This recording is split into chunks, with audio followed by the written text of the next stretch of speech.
Okay, let's go back to the paper. Okay, and I would like to say something about misuse detection systems. Okay, be aware of that when we talk about misuse detection, we model attack. Okay, that means we have to describe what attack is and use this model to do detection, and especially since we know what the attack is, so that is non-attack. Okay, we model what we know about attack. Okay, so basically, of course, there are several different approaches to model non-attacks in different ways. Okay, so the first one is expert system. Okay, and again, okay, it's right here. Okay, there are several different criteria, which means there are several different features. There are several different observations, so you can describe what is what is a non-attack. Okay, CPU activities. Okay, I/O activities. What kind of event? What kind of command used by this? And what is the network activities? How many packet has been sent?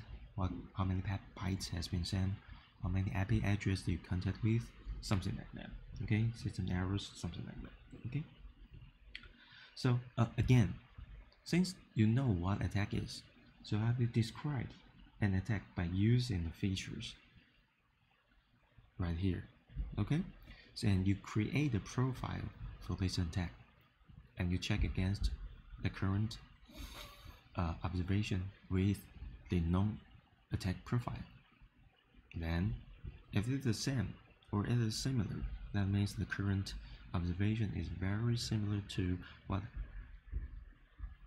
have you seen before as an attack.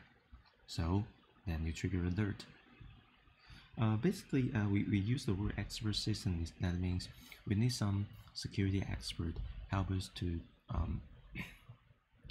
to define what is an attack and how do we use these different features to describe an attack to formulate its profile. Okay, so basically it's quite simple. However, it is not an easy task, so that is why it's called expert system. And currently, of course, there are some security experts. They work for antivirus engine company such as Microsoft, Trend Micro, Kaspersky, Norton, something like that. And after they're expert, okay, they if there's a new attack occurs, okay, observe in the internet, okay, the security expert has to collect a lot of information about those features they like to collect and like to write down some rules. Okay, basically, expert system they create rules.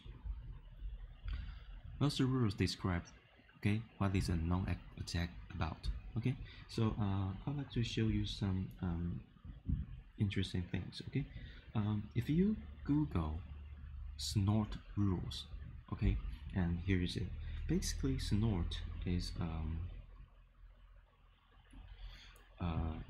it's right here. Okay, it is a network intrusion detection and protection system.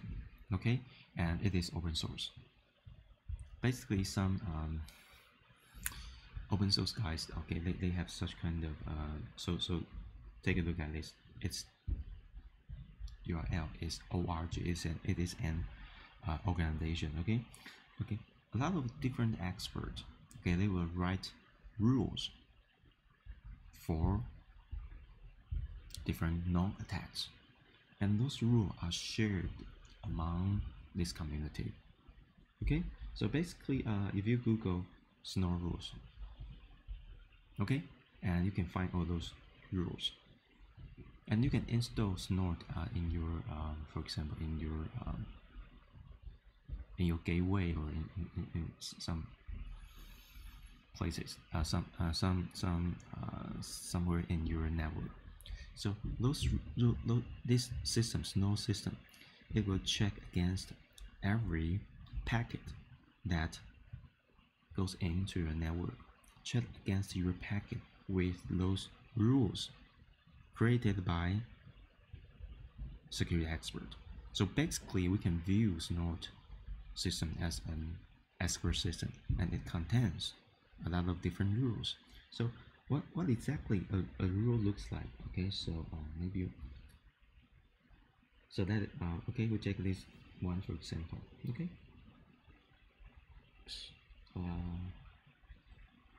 this one I believe.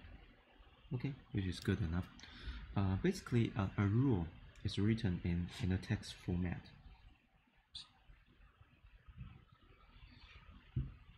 Okay, so this rule describes, okay, I have certain actions to be done after this rule is matched.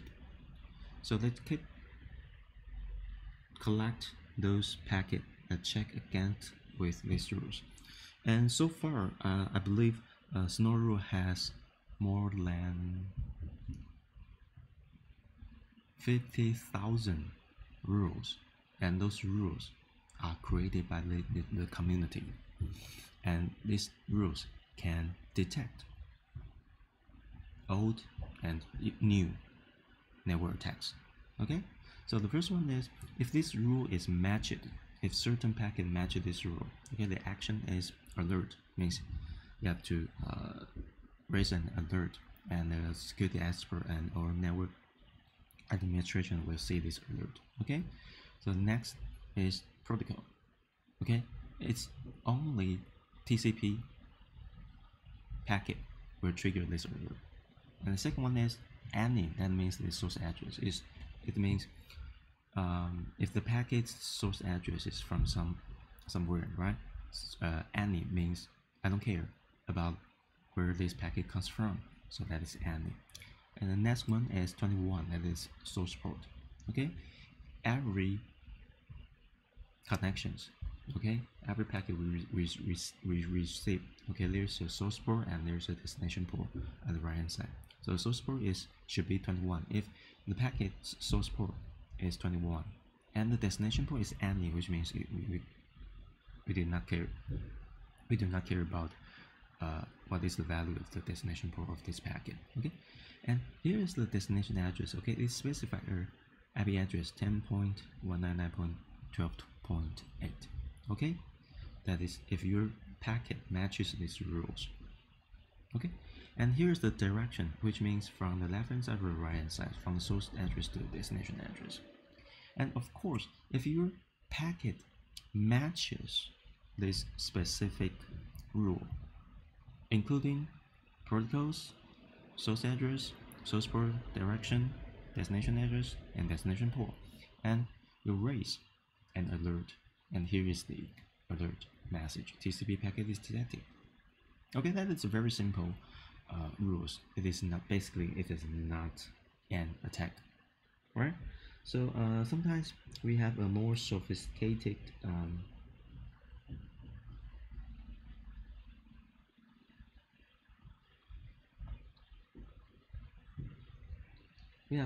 some more sophisticated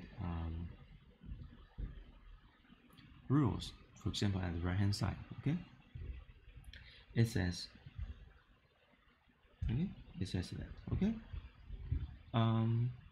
here's a rule. Okay, there are two rules, right? We take a look at it up. The first rule, okay, it says I want to trigger alert if a packet matches this rule. Okay, the rule as follows: it should be a UDP packet from any source IP address, any source port. The direction is to the right hand side. Destination is any IP address. Destination port is 57. And the following rules. First, this packet, if the packet contains this content, okay, right here, those 01000001, that is a byte. Okay, if your packet contains this byte, and okay, the offset is 2, which means you count this content, okay, starting by offset 2, okay, and after that the content 0, 0, 0, 29, 10, blah blah blah blah, okay. Then if your packet matches all these conditions, protocols, IP address, directions, and 2 contents, and then offset right here, okay, so then I believe it is an attack. Okay, the message is blah blah blah blah blah blah, something like that. So you can see that basically some people like me, I'm not be able to write such kind of rules because I really don't know what exactly 01000001 exactly is. Basically, you need some security expert. Okay, they analyze the traffic, the network traffic, and they have to make sure this exact packet belongs to certain malicious software or belongs to certain network attacks. And they will take a look at the packet very, very closely, okay, and think about, okay, which part of the byte in this packet is quite unique to any other else, and this unique byte can help us to identify this attack. So that's what we call it is a misuse detection system, because you have to know it is an attack, and the expert have to analyze the packet inside this analyze the byte inside this packet, and try to pick out which byte is very unique to this attack, and this byte will not match any other normal packet. So that is a very complex job. Okay, that is a very difficult job to do. So that is one of the way. So you pick the expert system I mentioned is about network packet. So to pick up those bytes. If your expert system focus on your computer, okay, so you have to decide, okay, what exactly for example the P files, okay, if the P files, what exactly the bytes in the P file header, in the P file sections are quite unique, so like you can make them as a signature. Signature means something unique to something, right? My signature is unique, right? My fingerprint is unique. My like this. So you can create some signature, and usually we use byte signature, right? Because we use the byte in a packet, or you use the byte sequence in the P files, okay, to say, okay, if this byte exists in the packet or in the P files, and it is the signature because I know it is unique to this packet, this network attack, or this malicious software P files. Okay, so it is not easy. It is very, very difficult to create such kind of bytes signature. So we need expert system. So we need expert to help us to generate those kind of rules. But it is very useful because human knowledge has been implanted into these rules, and we believe those rules has very, very high detection accuracy, very, very low false positive and false negatives, right? Because these bytes are unique, they are signature. Okay, so that is usually the antivirus engine you use, if you use Windows, you have Windows Defender, right? You have to update your antivirus engine or your Defender, Windows Defender, quite often, right? That is because a lot of different experts many of the different experts. Okay, they study new attacks, new malwares, new packets. So that they write new rules, new signatures for those new attacks. So there will be known attacks, and they will distribute those rules to your antivirus engine, to your Windows when you do Windows update. So that is how those engine works. Okay. So I think that is good enough. We skip this one. Okay, that is not related to our topics. Okay, we talk about this one. Model-based intrusion detection. Okay, you have to.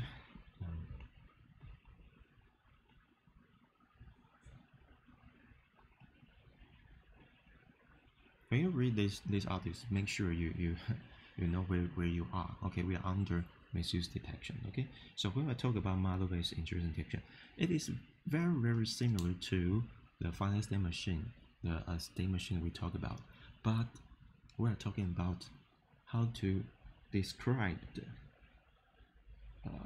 where is it? How to describe an attack. We are not describe a normal behavior because we are under the category of misuse detection, right? So those model is a knowledge base with specification of intrusion scenario. Intrusion scenario means what does this attack does to our system, to our network. You have to describe it, you have to write it down as a specification. So usually, sometimes we say model-based intrusion detection. Sometimes we use another name, which is specification-based intrusion detection system, and of course, it is under misuse detection. Okay, so right here, and again, since it's under misuse detection, it is not easy for you, for security expert, to define what is the specification of an attack or an intrusion. So right here we say that they are searching for, at each step, okay, a large amount of noise present in the data can be filtered. Because when we describe an attack, or we would like to analyze an attack packet, basically most of the byte, most of the data, most of the logs we collect, basically they are normal. So you have to figure out which exactly logs, packet, or payload, or p-file sections it contains the specification, or we mean the attack. And how do we identify?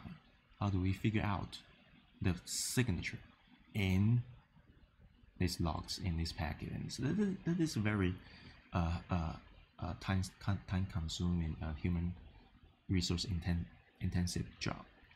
Okay, so that is not easy. Okay, so here's an example. We use a state transition diagram, which is state transition. It is also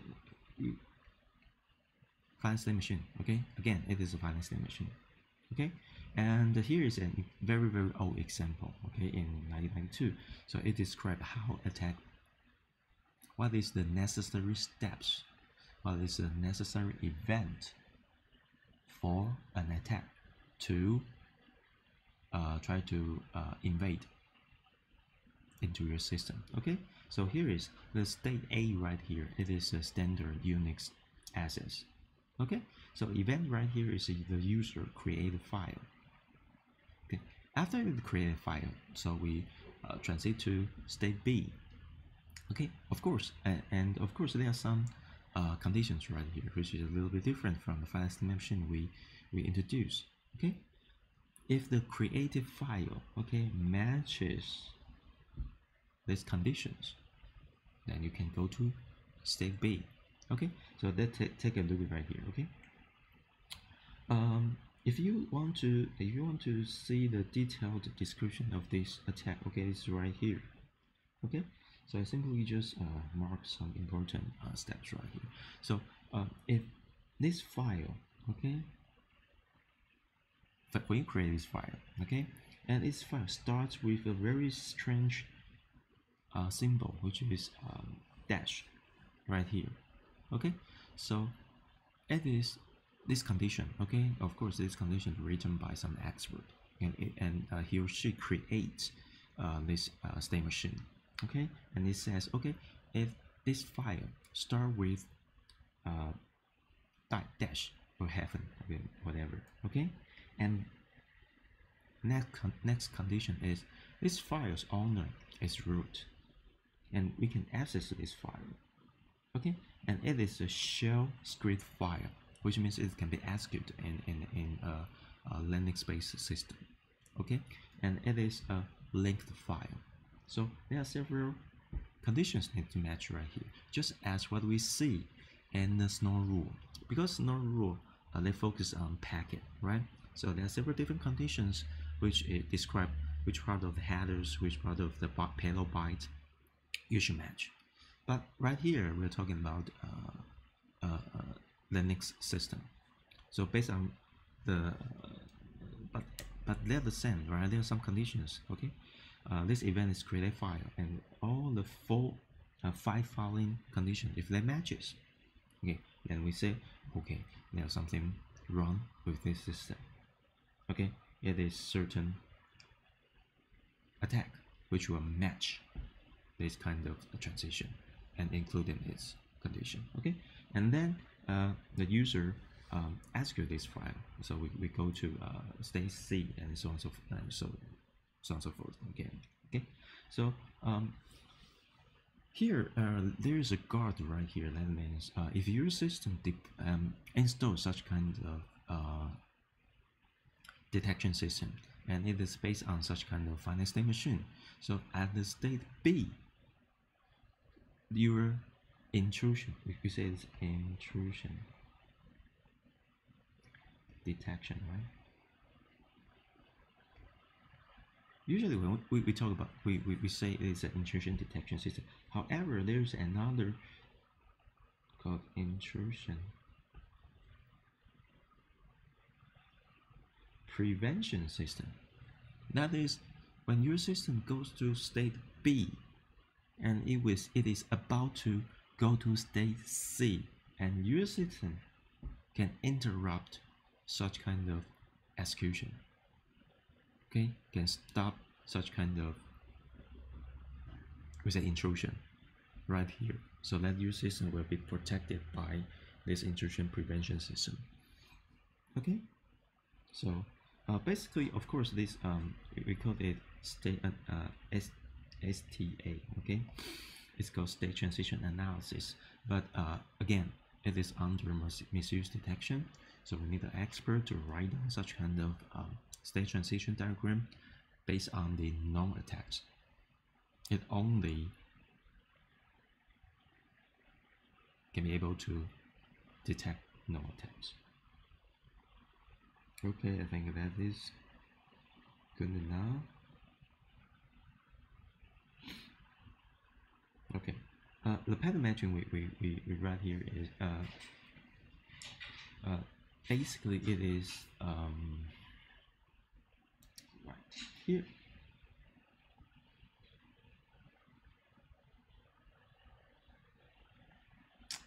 The pattern matching, when we use the word pattern match, basically it means string matching.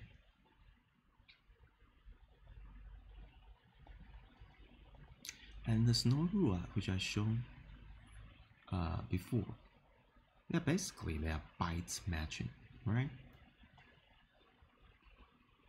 That means if you have a knowledge about an attack, right? If you can write it down as a rule, then we will say that, okay, this is called pattern matching, string matching, byte matching, signature based, intrusion detection. They are all indicate the same thing.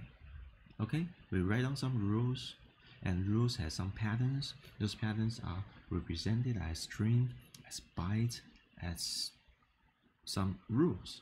So you can check against the new data, which is right here.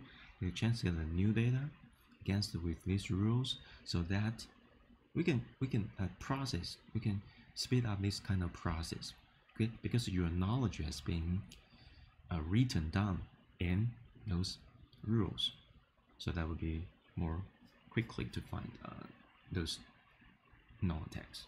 Okay, so that's it. That is the introduction of different different types of intrusion detection system. So next one I would like to talk about is this one. Where is it? Oh, it's this one. At week 16, the third paper, written by Sommer and Van Hexen, outside the closed world, using machine learning for network intrusion detection. It is published in a very basically it is a top 1 conference in security, which is IEEE Symposium on Security and Privacy in 2010. Okay, so that is if you make sure you download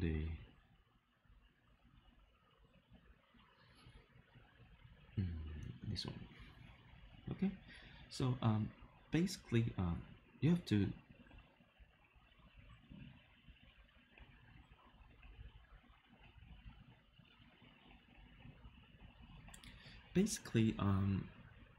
at the so it's about 10 years ago, right?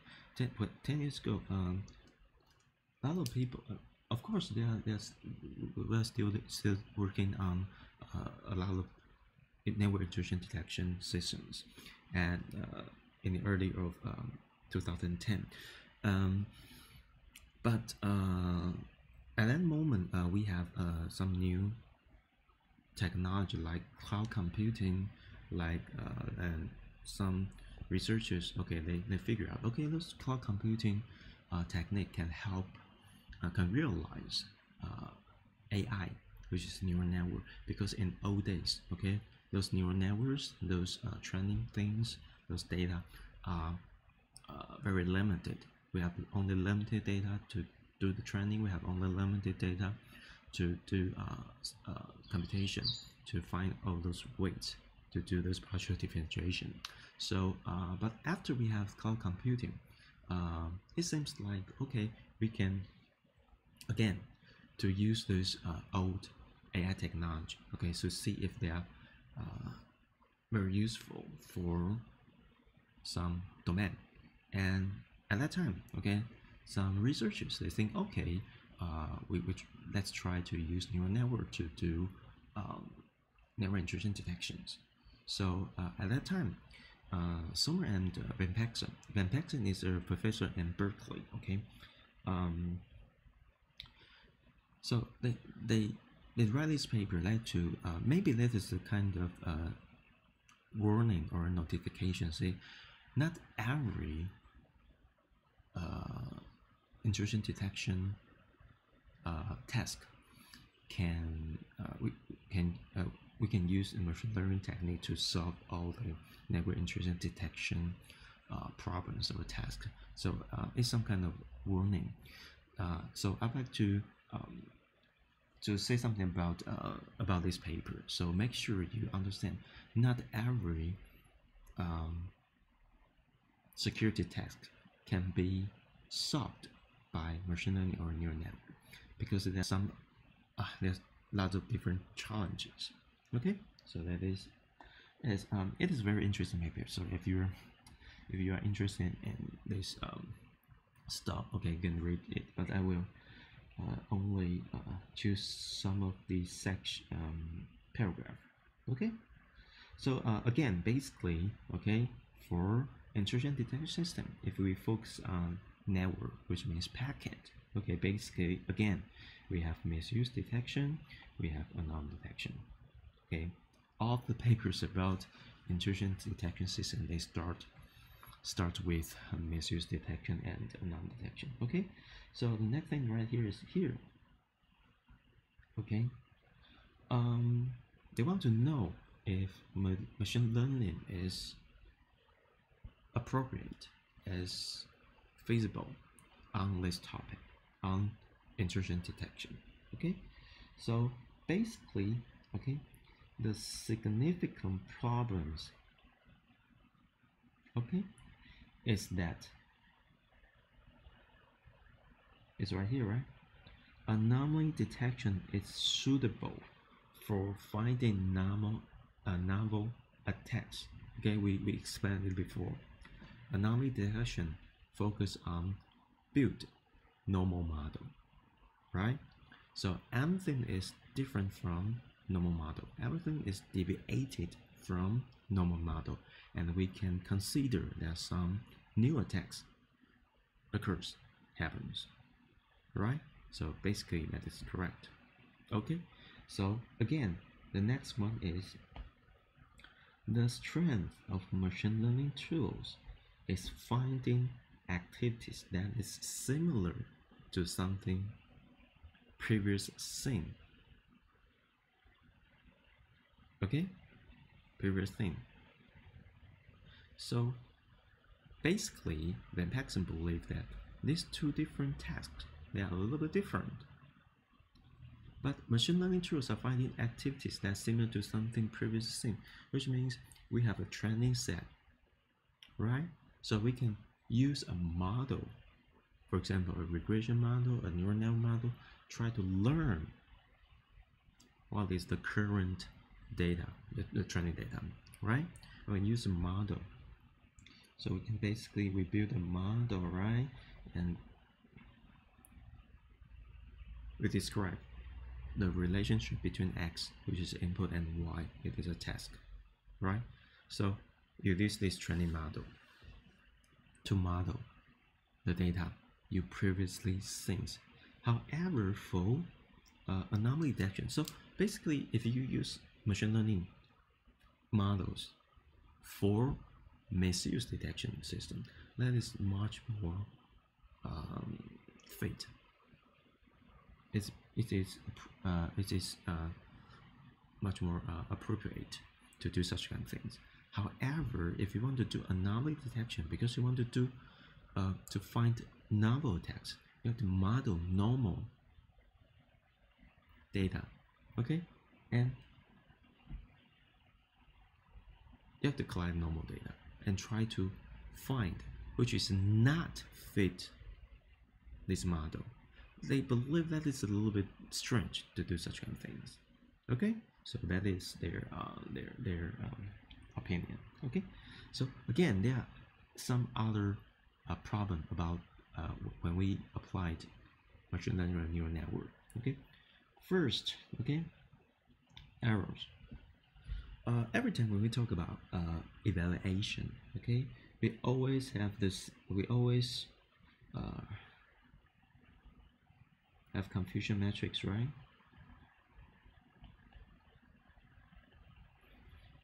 We draw the okay. We have action. We have predict, right? 0, 1, 0, 1. So the check right here, that means the actual is 0 and you predict 0. The actual is 1, you predict as 1. But we have false positive, we have false negative, which is the marked as X, right? So it says there are several different scenario when, right? There are several different problems, but for cybersecurity problems, for network detection, intrusion detection problem, okay, if you have errors, okay, like this, especially right here, that means the red part means the packet or the file or the connection you observe, actually it is an attack, so that is 1. However, our prediction model says no, it is not an attack, it is 0. So we have a false positive right here. And Van Paxson believes that it is a very high cost of errors if we have such kind of false positive. Right? It is obviously because if we deploy such kind of detection system in our network, we hope every attack will be blocked by our model, right? So no attack will comes into our system, our network, our company, our campus, right? But if such kind of false positive exists, so that means certain attack will pass through our detection model, and our model believe it is a normal traffic, and it will goes into our network. So such kind of error will have a very high cost. So the Texan believe it maybe it is not appropriate to do such kind of things. So if you want to minimize, or if you wish your false positive rate to be 0, then as we mentioned before, okay, again, now there is attack.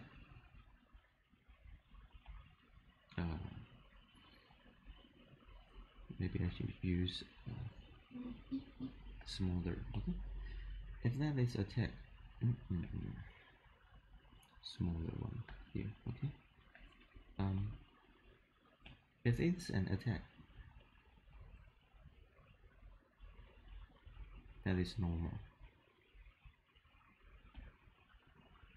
Sorry. Yeah.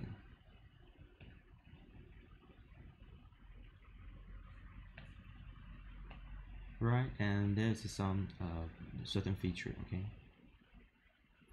as we know, usually attack and normal, for example, a packet, okay, they are overlapped.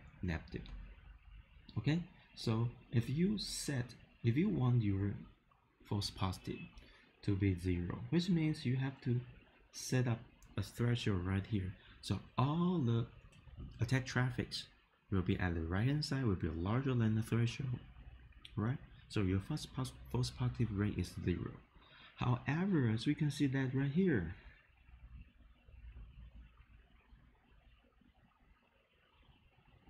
if you set your threshold to very low, so that your false positive rate is 0, okay, all the attack packet will be at the right hand side, will be larger than the threshold, and then you will have a very high false negative rate, which means something actually they are normal, which is right here, and our model will say, oh no, it is. We predict this packet, this data will be malicious. So we have to spend a lot of time to clean those orange parts. That means if it is a neural net, if it is a model to protect your network, okay, that means a lot of packet, a lot of email, a lot of data will be considered, will be predicted as malicious data. So they will be dropped. So we will lose your email, you will lose your packet, your connection will be very unstable because some packet will be dropped. So I think that is the reason why when Paxson says, okay, we don't, please, that might not be suitable to do so. Okay. The second one, okay, is log of training data. That means if you want to do a model, right, a model like this, of course we have some monitoring system, so we can collect data, so we can collect packet, we can collect files as our input data X. However, it takes efforts to do labeling. For example, if I'm the system administrator, network system administrator, I receive 1,000 or even 1 million packet per day in our campus or in our company. If I really like to do modeling, it will be a very difficult job because I have to label 1 million packet per day so that I can create such kind of machine learning model, right? So this is usually it is very nice because we have the theory to model X and Y, but in practice we don't have Y, we don't have training data. We sometimes we do have training data, but we don't have labeling data. We don't have label data with label. Okay, so I think of course we have some other approaches, right? We have some other approaches that might be I would not say solve this problem. We say to approach with some approaches to minimize or to decrease the to get label data. Okay, so basically if I have some packet right here, so we have a lot of packet per day. Basically, if I am truly a network analyzer, okay, an expert to analyze this packet, basically what I would do, I would try to do an encoder. Basically for packet, right? For packet, what is inside the packet? Right? We have headers right here. We have packet payload right here. Right, I think it's quite easy to understand. Basically, I will try to do some encoding. Okay? Basically, I will try to packet 1, packet 2, okay? Basically, we have several features right here. Just exactly as the same thing you do when you analyze your P file, okay? I can manually design several different features, and each of them maps to certain header fields, okay? They might be binary data, there might be numeric data, there might be categorical data, which is okay, but I can describe a packet in this way. So I have several features that help us to describe a packet. Okay, and what's next? Okay,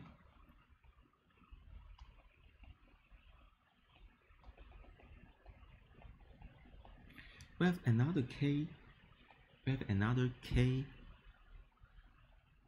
dimensions features right here. Okay, and I use the payload to describe them. Okay, as we mentioned before, you can view payload as a very long bytes. Okay, but however, I don't think it is appropriate. You have to pay attention. I don't think it is appropriate to use the first byte as the first feature right here. Don't do that. It is not, because you can view this payload as a sequence, right? As a byte sequence. And I believe I told you about sequence before. Okay, I think it's right here. Okay, I believe I've told you something about sequence before. So if you have a sequence and you can use the bytes in the packet, or you can use the bytes in the P files, okay, to view them as a sequence, and you use the sequence to create a table. Don't use the byte. Don't use the first byte as the first feature, second byte as the second feature, third. No, we don't do that. Okay, so there are several different ways you can use these bytes and create a table, create a feature table.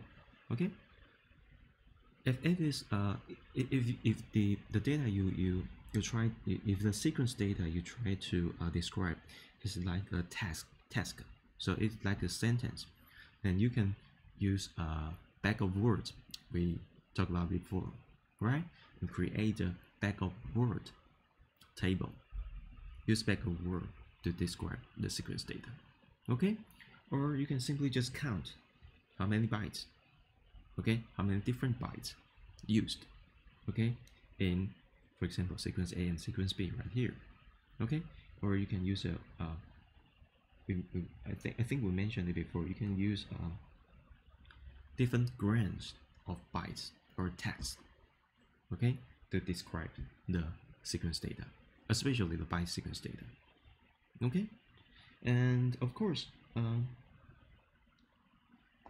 so that you can use the payload to create a feature table which is related to the payload. Okay, we will talk about word embedding next week. Okay, we have another way to to describe text in some other way by a more neural network way. Okay, we will talk about next week. Okay, so basically, if you have a packet, okay, you can use a table to describe the data in the headers. You can use another features to describe the payload used in this packet. Okay, so after that, okay, after that we have a vector, right?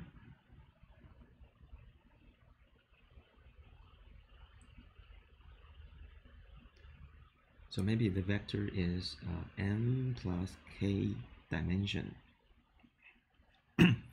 by using vector.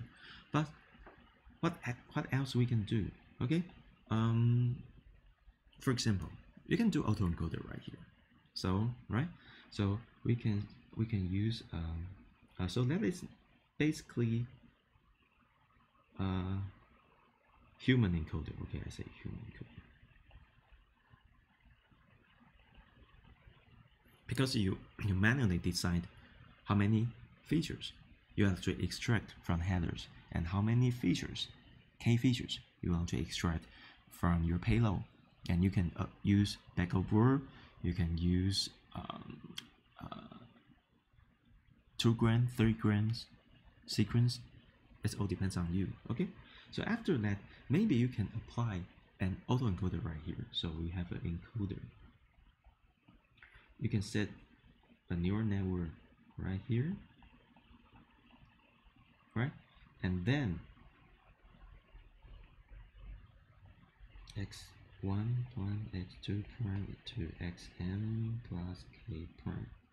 Okay, so you can use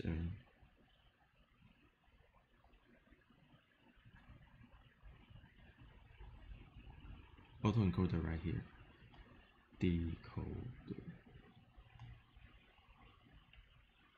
So basically, as we mentioned before, this lantern space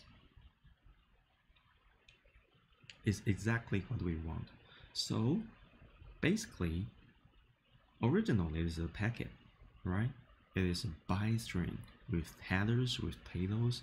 You can manually do your encoding by using different concepts. And then you can use an autoencoder after your encoding. So basically, so that is a vector space, right? So basically, you can transform your byte packet, originally it's bytes, to a, I think that's, okay, that's k, okay. You can transfer it from bytes to a k dimension vector, and this vector will be used to represent a packet, including its headers and its payloads, right? And what else? After that, as we mentioned before, we log of training data and labeling data, right? So after that, okay, maybe I have to move this one to the left hand side, okay?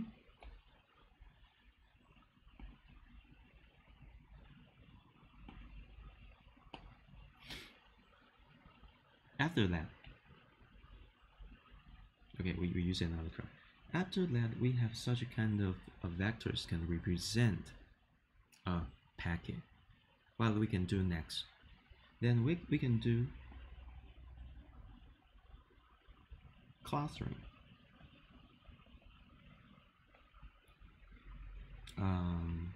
Especially unsupervised.